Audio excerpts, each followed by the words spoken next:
सलमान साहब बताइएगा, अब दुनिया चांद पे पहुंच चुकी है, अभी तक हमारे सिस्टम जो है 10 बजे के बाद अचानक बैठना शुरू हो जाता है। ये देखिए जानबूझकर होता है। इलेक्शन कमीशन के बाहर आप मौजूद हैं, ये हमेशा से होता आ रहा है। सर ऐसा इस सिस्टम पे क्या कहना चाहेंगे, इस पे खुल के बात कीजिएगा कि सिस्टम अचानक से बैठना शुरू हो जाते हैं। दुनिया में कितनी ज्यादा तरक्की हो चुकी है और अभी तक हम इसी बात पे अटके हुए हैं कि हमारे नताइज को 3-3 दिन लग जाते हैं। सर अब हम इंडिया जैसी एक 1.5 अरब आबादी वाले मुल्क नहीं है, 24 करोड़ वोट है, तो 24 करोड़ में से कुछ वोट पड़े, अभी 24 करोड़ बंदे ने वोट नहीं काटे। इस सिस्टम के बारे में क्या कहना? देखिए ये तो फिर एक बात किसी हद तक मफरूज़े की होगी, लेकिन ये बात तो वाज़ेह है कि जो 8 फरवरी को इंटरनेट बंद हुआ, जो 8 फरवरी को फ़ोनों के जो डेटा पैकेजेस हैं उनको बंद किया गया, उसकी वजह से ये तमाम धांधली हुई है। अगर उस दिन इंटरनेट बंद ना होता तो प्रिजाइडिंग अफसरान अपने अपने पोलिंग स्टेशन से बराह रास्त इलेक्ट्रॉनिकली फॉर्म 45 जो हैं वो इलेक्शन कमीशन की डेटाबेस में भेजते, और ये तमाम जो झगड़ा अब हमारे सामने है ये ना होता। इस झगड़े को पैदा किया गया इंटरनेट को बंद करके, उस दिन फोन सर्विसेज को बंद करके। देखिए हम हर जगह इस्तदा करेंगे, हर दरवाज़ा खटखटाएंगे, एतमाद हो या ना हो, जो कोई कानूनी रास्ता है उसको हम अपनाएंगे। अब एतमाद होना ज़रूरी नहीं है, हमारे पास जो रास्ता है उसको अपनाएंगे, वरना जो बात है वो तो हम करते ही रहेंगे। इलेक्शन कमीशन ने कल एक फैसला जारी किया जिसमें ये कहा कि आरओ 3 करोड़ में रिपोर्ट जमा करवाए और फॉर्म 47 को जारी न करे। उस बाद उसी की रिवर्स में आज को डिसीजन दे दिया। आपको किस हद तक उम्मीद है कि ये? देखिए मुझे नहीं पता, मुख्तलिफ मुकदमात के मुख्तलिफ हक़ाइक़ होते हैं। किसी मुकदमे में वो ये कह सकते हैं कि रोको फॉर्म 47 को, किसी में कह सकते हैं ना रोको। इससे कोई उमूमी तासुर नहीं लेना चाहिए। सर ये बताइएगा कि 76 सालों में हमेशा से दांधली के इल्जामात एक दूसरे के ऊपर लगते रहते हैं, दुरुस्त लगते रहे। देखिए दांधली का मामला खत्म कब होगा? नहीं होगा खत्म जब तक रियासत फैसला नहीं करेगी कि धांधली नहीं करनी, नहीं होने देनी।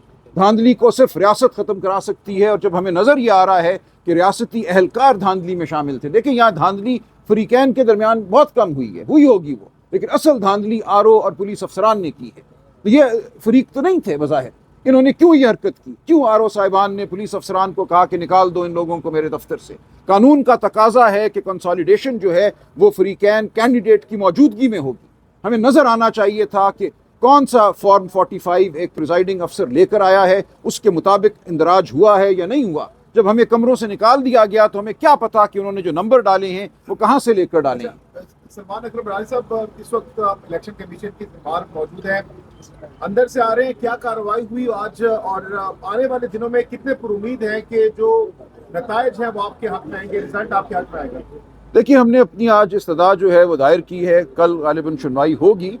देखिए उम्मीद का होना ना होना गैर अहम है। मेरे लिए एक जो रास्ता है उस पर मैंने चलना है, वो रास्ता कानून का, आइन का रास्ता है। उसमें यही मेरे सामने एक ज़रिया है कि मैं अपना एहतजाज जो है, जो अपनी इस्तदा है वो आगे बढ़ाऊँ। और जो हुआ है मेरी नज़र में वो इतनी फाश धांधली है कि कोई भी इदारा, कोई भी जज, कोई भी इलेक्शन कमीशन उसको झुटला नहीं सकेगा। राजा साहब आप धांधली का तो जिक्र कर रहे हैं, लेकिन धांधली के किरदारों का, जिम्मेदारान का जिक्र नहीं कर रहे। गार्डियन ने एक आर्टिकल लिखा, उसमें आपको कोट किया, बाद में आपने ट्वीट किया कि जी कोट किया गया। बिल्कुल, आप खुलकर क्यों नहीं सामने आ रहे? देखिए मेरे सामने कर रहे हैं, उन्हें क्यों नहीं नॉमिनेट कर रहे? देखिए मैं कैसे कहूँ, मैंने कह दिया ना, आरओ और पुलिस अफसरान ने की है। उनको किसने कहा था मेरे पास उसका कोई सबूत नहीं है।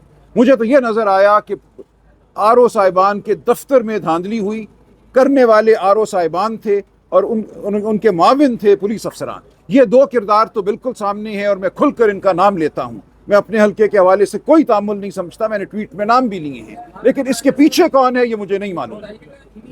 चैलेंज किया था मेयर न्याजी ने लाहौर हाई कोर्ट के अंदर, और सुप्रीम कोर्ट ने इन्हीं आरोप को बहाल किया था।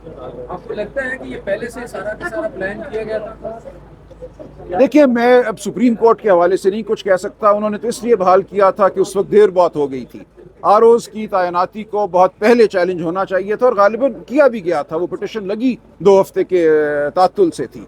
ये बिल्कुल आरओज का किरदार जो है वो मैं समझता हूँ इंतहाई अफसोसनाक है, और आरओज को हम कहाँ से लाएं, आसमान से लाएं, मुझे नहीं पता।